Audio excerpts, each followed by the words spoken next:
Pizza time. Are you sure about that?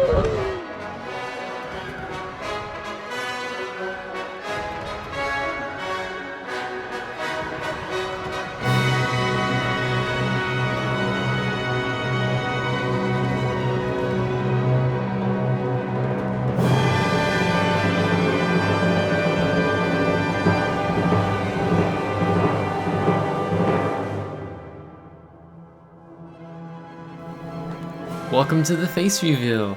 It is I, FlimsyLunchTray, the man behind the voice of over 400 YouTube videos now. So I have spent a good bit of time just trying to figure out the lighting, the sound and everything. So that took me probably 40 minutes just to get that all figured out and the best camera video option. So here we are as we're doing this face reveal. So I really want to say, because now you get to see my face, just thank you for the 1,000 subscriptions for all of you and helping build this community over the past over 2 years, I think is where we're at. Almost, yeah, August. So this is also, not only is it 1,000 subscriber celebration with more videos coming with this, but it's also 2-year celebration, I guess, of since starting this YouTube journey and YouTube channel. So thank you for that. I'm looking at you in the camera and I'm looking at the screen. So this is Face Reveal. This is what I look like. I'm not older than 30, but I am older than 25. So some people think I'm quite young, that I'm still in college or even high school. Happens from time to time still. So there's a lot of funny stories probably with that one. But you did not ask any questions about my age or those stories, so that will not be a part of today's Q&A. So we're just going to go ahead and roll right into the Q&A now. I'm going to start on Discord, and then I will be looking at the YouTube questions as well. So, and starting off with the Discord, we have first here February. I call you that, February, or I'm not sure if you prefer Tinker Bricks. I'm not sure. But you've asked, what does it feel like to reach 1,000 subscribers? It's really cool. I'm probably a bad YouTuber in a certain sense that I don't have I had the goal of reaching 1,000, but beyond 1,000, I didn't really have I don't have a goal in mind of, where do we end up going? I guess I just enjoy the content creation. I enjoy interacting with you as a community, and hopefully the feeling is mutual there. But it was really cool to take in. It really feels like a nice achievement after producing now over 400 videos. A lot of editing, a lot of thumbnail creation. I like making thumbnails a lot for the channel with the videos. So it feels nice to, just kind of see the fruits of labor. So it feels quite nice. So I'm liking it. Forgotten Void has several questions. He has asked, will you monetize your channel, monetize the YouTube channel? Yes, I will be monetizing the YouTube channel. There's a few reasons for that. One is YouTube made some changes. I think was it last year? I'm thinking, I often like talking with my hands. Where basically they'll run ads on your channel without asking your permission. They decide. It's a new thing they've been doing. I think it's since the summer of last year, or maybe the year before, where they'll just run ads on your channel. So I look back at some of the older videos I've done where we've had over 500 views, 1,000 views on these different videos. I was just looking at the Puerto Rico dockyard video. I just was viewing it as I would as a viewer. And there's ads on it and starting off the video. So any ads that are on the channel, the YouTube videos right now, is not by my doing. It's completely by YouTube's doing. So if YouTube is going to place ads on my video without my permission, then I would like to at least participate where it's not just YouTube earning profits, but also some things coming in for myself, I guess. So when you do monetize a YouTube channel, you can control where you want the ads placed. So my envisioning is that any ads that I place on a video at the very, very end. So you start off with the intro, the content, and I have that little outro I'm doing now, with the image, and then you can see 2 videos I'm showing you that you can choose to select. And then after that is where I believe I will be able to control ad placement. I looked at the began to read what does it mean to monetize your YouTube channel, but I haven't had time to read all that because I had family here the past week. Yesterday I worked for a bit, and then I went and helped some friends paint their house they just got for like 7 hours. So I haven't been able to sit down and fully read everything. So I want to make sure I know what I'm accepting when I say yes, I'd like to monetize the channel, but I don't want to take away where it's just all these ads constantly throughout my videos and you guys aren't enjoying the content. Like, I like when there's no ads on YouTube channels. So maybe some of you already even have the YouTube Premium where you don't see ads even. So my goal is to limit it as much as possible, and at the very end of the video, because I would like there not to be any ads at the beginning of the video. If there is one, it's YouTube doing it, not myself. What is your favorite tier 6 ship to use for ops? Probably the Goldie, being Leander, the British tier 6 light cruiser. I have a pretty good time with that between the torpedoes, really nice armor piercing, the smoke. So that's my favorite ship for tier 6 ops. You also ask, which returning op are you looking forward to the most? Well, I started playing World of Warships just right after they yoinked them. So I've never played Cherry Blossom, was it Dynamite something? So I've not played any of those. I think ops are really good for the community. And I think, if my memory serves correctly, Wargaming pulled those out because of the CV rework. It was affecting something with those ops, and then they've just taken forever to bring them back in, even though they said they'd bring them back in a while ago. I just want more options as a player when it comes to the ops, because I haven't played ops recently. Narai is my favorite tier 7, but so I can't tell you which one I'm most excited about returning, because I've not played the old ones. I just started playing right after they took them out. Do you make snow cones from the fresh snow in the winter? No, not done that here. Since I live on the coast, we don't get a whole bunch of snow here in the southwest of Norway. Most of the snow is like 45 minutes inland. So I'm only like 2 miles from the ocean, 2 miles from the sea. So what, 3 kilometers for you metric people. Trapper asks, what do you think about the economic changes and the dispersion being removed from camouflages? So far, I'm okay with the economic changes. The tinfoil hat that I place on is typically Wargaming when they've been doing a lot of changes recently this year to the economy,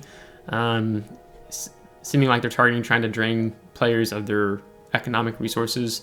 Examples being, no longer can you earn combat signals from achievements you get in the game. If you got a double strike, you get ceramic flags. If you got was it Dreadnought or Fireproof, you'd get something. If you got the Kraken, I don't remember, you'd get Kraken Unleashed, you'd get 10, oh, not Kraken Unleashed, I just lost it. You get combat signals, so I as a player could actually always do quite well, and then now you have to buy all your economic signals or combat signals, so that's a drain. They did the auctions with the credits. They've done, so you're spending a bunch of credits. I mean, they just, Wargaming told us, hey, in order to have a super ship of a line, you have to have grind all the way up to that tier 10 ship, and then you can purchase it to help keep it out of the hands of noob players. And then Wargaming's like, hey, here's an auction where we're gonna sell super ships. You could, someone just digs deep into the wallet, they can have a super ship, even though they've only begun just playing the game. So there's a reason why Wargaming has done economic changes, and they're going to do it to their favor. I, as a player, just I guess it's more simplistic. You just choose credits, Commander XP, free XP, experience. I'm worried that the rare and the unique, those you can't buy for doubloons, but I'm worried that Wargaming at some point will make that possible for players, and then players who just dig deep in their pockets can grind up a line like so fast. I mean, you saw when you take the unique is the best of the best, is like, you can get 70,000 experience from one game if you do well. Even if you don't do well, maybe 30, 40,000 when you max out everything. So that concerns me how wargaming can possibly change the direction of the game with newer players. With the dispersion being removed, I'm fine with that. It doesn't really bother me. That was just plus 4% dispersion of enemy ships attacking your ship. No, it doesn't bother me. I think that's fine because now the concealment is baked into the ship, so that's not another math calculation you have to add on with or without a camouflage. So far I'm okay with it, but I'm just concerned of what wargaming will do with it in the future. Kill me to unlock DLC. What ship does Flimsy Jr. like? This led to a discussion of there's a Flimsy Jr. I don't know, maybe. Is there something you haven't been telling us? Void, I think you mean is there plans for a mini Flimsy in the future? That also. No kids right now. Mrs. Flimsy and I have been just enjoying, we've been married for over 6 years now. Just enjoying us before bringing kids into it. So there are plans for mini Flimsies in the future, but immediately I don't think so. So not right now. I think someone also asked the next question on the YouTube channel, or maybe you asked it in both places, I'm not sure. Is there an origin story to the FLT name? This may have also been answered in a previous video, and if so, my bad, yo. Yes, it has been asked in previous video or Q&A. I'm totally fine to repeat it because I think it's quite a funny story. So the origin story of the FlimsyLunchTray is not, I did not come up with that name. I had some friends in college, I had an Xbox 360, and I didn't play online, live or anything like that. But my Xbox Live, my name was X, capital X, Country Boy, capital X, little x, right? Very ingenuitive. I come from the middle of nowhere in Indiana. So anyhow, so they asked if they could get on my Xbox game and play it for a bit, and get on live, and I'm like, sure, fine. I come back, they were already gone. A day or two later, I hop on to play Halo, just not online, just combat missions or main mission, I don't know what you call it, campaign, that's what I'm going for. And I log in, and it says FlimsyLunchTray logging in. It's like, what? They changed my name? So then I looked to try to change it back, and I couldn't. You can change, unless it might have changed since then. This is back in 2014. Where you could change your name once for free, and if you decided to want to change it again, it's going to cost you $10, I think, to change your Xbox Live name. So I said, screw it, I'm not going to spend $10 just to change this Xbox account name. I don't play Xbox Live or anything like that. And I didn't like the name for a long time. It was really annoying. But then it actually ended up growing on me, where I really liked it. And then when I started playing World of Warships, a lot of people were getting a lot of laughs out of it. So that was just hysterical. So I really enjoy the name now. The other gamer name I may go by, I have on my Xbox, is also, it's Ewok Slayer.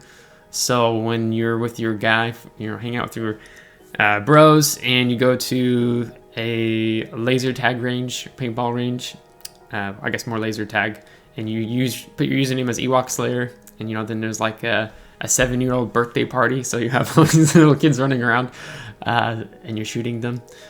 So the Ewok Slayer seems quite fitting in that sense. So yeah, so that's the other name, but that's the origin story to the FlimsyLunchTray name. FLT works really well. Sometimes I think of BLT, bacon, lettuce, tomato. But FLT name, that's the origin story. How does it feel to be famous among faceless entities? Well, now I'm no longer faceless, revealed myself. I don't know if you call this any sort of famous for what I do with the YouTube channel or playing World of Warships. I'm one who tries to work on not letting things go to their head. Try to stay humble. But it's nice. It's fun. When you're playing the game and someone's like, "Wait, are you the FlimsyLunchTray?" That happens occasionally from time to time, maybe just a couple times a month. It's nothing huge. So yeah. Do you have a car? Yes, I have a car. I have a Toyota Yaris hybrid that works really well. Very fuel efficient compared to the vehicle I had before. This car gets like 100 kilometers for 4.5 to 5 liters for every 100 kilometers, or for standard, as Americans, and others who might use the standard system get like it's roughly 50 miles per gallon. Yeah, 50 miles per gallon. So the vehicle I had before was a 2001 Dodge Ram that I had all decked out. Maybe I throw a photo up here on the screen or something. Really liked it, but best was getting 15 to 16 miles per gallon with some small changes I made to the truck, modifying. But yeah, I loved the truck. Was my only vehicle I owned until coming here. I had that for 9 years, I think. But being 2001 Dodge Ram, they have a lot of rust issues around the fender well, the bottom of the door frame. So rust was pretty much always my biggest enemy, as well as the U-joints I have to change out, which were a pain, the ball joints. So yeah, so do own a car. I see this car more as being Mrs. Flimsy's car, but I mean, it's awesome. Heated seats, like I get so excited about that. But then maybe in a few, 5-6 years from now or something, I get something like a Jeep Wrangler or a Toyota pickup, like a Helix or something like that. I think that's what they're called. So yes, have a car. Let's see, YouTube questions. Why FlimsyLunchTray? Is there a story behind the name, or was it just a random name you made up? I think I've answered that now. Dewani, I can ask question. Nice. So when do I get my new laptop? We had an inside joke, and I don't remember the origins of that inside joke. I don't know if that was part of the giveaway, 500 subscriber giveaway. I have when I went to the US in the fall last year, my old laptop I've had for like 5-6 years, just getting really outdated and old. I picked up a Razer laptop in the US, and I think I talked about that, and I think that's the connection. I don't remember. I'm sorry if I'm not going to pronounce your name correctly here, but Akika Sanik? What is it for Elite Commander XP, and where can I see or what to do with the points? I don't have a clue about, or if you have videos on that, please point me to it. Thanks. So Elite Commander XP in the game, this is like, well, I guess it's technically the second or third World of Warships related question. Maybe I throw something up on the screen. But Elite Commander XP, when you view your commander on your ship, so let's say you're looking at your Montana and you click on the commander in the right corner, you'll see Elite Commander XP listed on the top right of the screen. So maybe it looks like this, vice versa. You'll see Elite Commander XP there. I use Elite Commander XP for two things primarily. The first being I'm not spending very much of it. I use it when I'm grinding up a line. So I've been grinding up. I just got the Yamato and having a fantastic time with that ship. When I'm moving my Yamamoto Isuroku up, from Fuso. I don't remember what the tier 7 one is. Then Amagi, Izumo, Yamato. Instead of spending doubloons to retrain the commander when I move into a new ship, I just use the Elite Commander XP. So when you do that, having that built up is nice, because then otherwise you have to spend a lot of time training the commander just to get him active so you can use all your skills, or you have to pay 500 doubloons. And I'm not one about spending much money on the game anymore. So I use the Elite Commander XP for that. Other thing is, if you're building up, you want to focus on your high point commanders. So if you have a 19-point commander, a 20-point commander, you want to get them to 21-point commander. And these are typically on ships you enjoy playing, or you play that ship line a lot. And once you reach the 21 points, that Commander XP instantly gets turned into Elite Commander XP. So it's working really well for me now. So like I have Halsey, He's a 21 point commander. I have a commander I run on the Minotaur. He's a 21 point commander, so I play those two ships a lot. So I'm earning more elite commander XP. The more 21 point commanders you have, the more you play the 21 point commanders, the more elite commander XP you'll earn. Yamamoto Isoroku, I think I have him at 20 points right now. I think I have a Japanese commander, another one at 21 points, so he's 19 or 20 that I run on the Shimakaze line, but I have that line reset right now for Research Bureau points. And then I have a Russian commander, I think from the Destroyer line up to Delny. He's higher. I'm trying to get Kuznetsov up to 21. So you want to use Elite Commander XP to get 21 point. So those are the two main things I see in using your Elite Commander XP for. The more 21 point commanders you have, the better off you are long term, because you're able to train up your, let's say your 5 point, your 6 point, your 10 point commanders much more quickly. So I use this a commander from the Armory, a seasoned commander on my Montana, who has, I think, the turret traverse and expert loader skill. Those are both enhanced skills.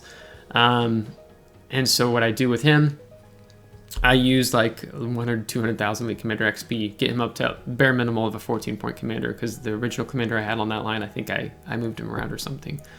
Or maybe I have him at 17, 18 now, I don't remember. So that's how I recommend using the elite commander XP in those two main ways. If I have a video, I'll try to link it at the end of this. I think I do. So I'll do that. Kill Me to Unlock DLC also asked, what if I got the giveaway, which we're about to talk about, and I already have Kid, can I get Wichita instead? When I did the last giveaway, I was giving away as my first premium ship, the Aigla, the tier 6. I think, was it Crazy Cards?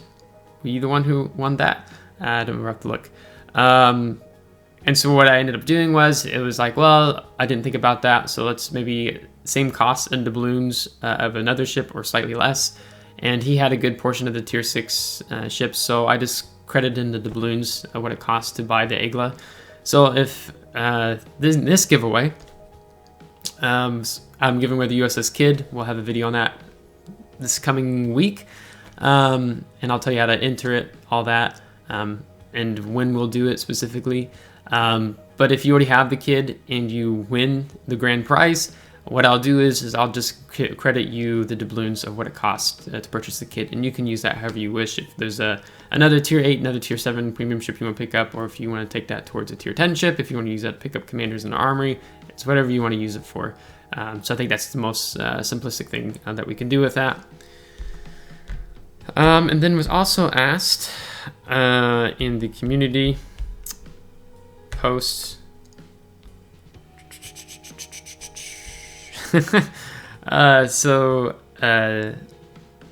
John asked, so will this be Beethoven's Fifth Symphony, or were you going with Ride of the Valkyries? Well, I think now we both know the answer and how this video started. We went with Ride of the Valkyries. So there you go. Okay, so that's all the questions that I've seen. I'm sorry if I missed your question, but I looked in all 3 places and that's all the questions I saw. In terms of the giveaway, okay, Monday, Tuesday, Wednesday, I'm working like 10, 12-hour days. So I'm going to be pre-recording another video today and tomorrow for the Monday, Wednesday. I already have a video in mind, I think, for Wednesday. Monday's video, I think we'll just go ahead and say that is the video in which you enter the giveaway. And how you will enter the giveaway, I'll get the details in that video. We're going to do it same way we did with the 500 subscriber giveaway. Many of you commented you've never seen a giveaway quite like that, and I think it's more personal than just having a bot choose who the winner is. There's going to be 5 winners for the giveaway. So let me pull it up and make sure I say it right. So the grand prize winner will win the USS Kid, or it will be the equivalent amount of whatever the USS Kid cost on the NA server in doubloons. I'll credit to you. First place, so grand prize, and then first place will be 5,000 doubloons. Second place will be 30 days premium. Third place will be 2,500 doubloons. and 4th place will be 1,250 doubloons. I think doubloons is kind of nice to go for overall, and then you got the 30 days of premium mixed in there. So there'll be 5 winners: USS Kid, 5,000 doubloons, 30 days premium, 2,500 doubloons, and 1,250 doubloons. So that's how we're going to structure this giveaway. Last time I made it open to any server that you were on, NA, EU, the Asian or the Russian server, and I have intentions to try to keep that the same again this time. I have an account on the NA, EU, and the Asian server, but I don't play on the Asia server. I just have it for purposes of giveaways. I don't have an account on the Russian server. I'd have to sit down and look at that one, or use an email from Mrs. Flimsy for that. So what we'll do, I'm going to keep that same as, and if someone ends up entering the contest who plays on a Russian server and you win, I'll look at creating a Russian server account, all that. But mostly last time the majority were NA, then EU, and then a couple from the Asia server for the 500 subscriber giveaway. So if you're going to enter, you're going to have a really good shot at winning one of these prizes. I think only the 500 subscriber giveaway, I think was over 30 people entered. And I gave away, I think, 3 or 4 prizes. So your chances maybe even this time around are good. So I'll have more details on that and how to enter on Monday's YouTube video. Wednesday is going to be an intermediate player guide series video with Light Cruiser, and focusing on when you're pressured, how do you react, and so on and so forth. I had a pretty good game last night on that, so I figured that would enter because a lot of people, it's the run, fight or flight, and a lot of people choose flight versus the fight in this certain type of situation. So that'll be Wednesday's video. And then if I make the giveaway, enter it Monday, I'll at least give you the 5 days if I do the giveaway on Friday or the Saturday. So there's going to be a brief period we're not doing so many upgrade commander build videos. But then once we get the 1,000 subscriber giveaway celebration over, I'm probably going to pump out multiple back-to-back.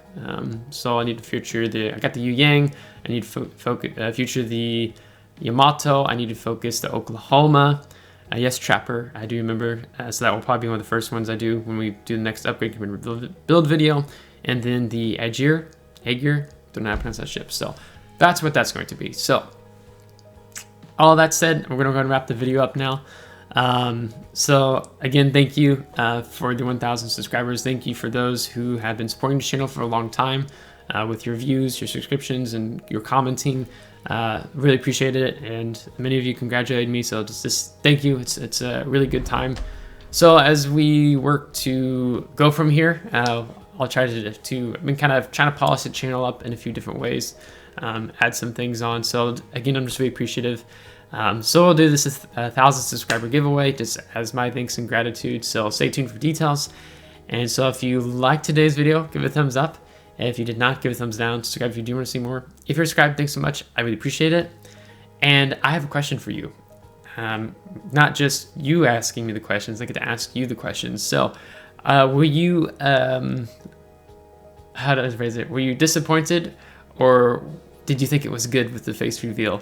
The reason I asked that is when Flambast did his face reveal, I was watching him and Mighty Jingles probably the most back before I started playing World Warships. But I remember when Flambast was going to do his face reveal, in my mind, I had built up an imagery of what I thought he looked like without ever really having any clues based off his voice and stuff. And then he did the face reveal, and I was like, that's not what I pictured at all. So it wasn't that I was disappointed, I was just like, So I don't know, maybe that is disappointed or not. So I'm curious for you guys, what you thought of the face reveal. Does it meet your expectations? Are you sorely disappointed? Are you disappointed that, yeah, I'm just curious to know what your thoughts are. So let me know down in the comments. Appreciate it. I hope you enjoyed the Q&A video, face reveal, and we'll catch you next time. So take care.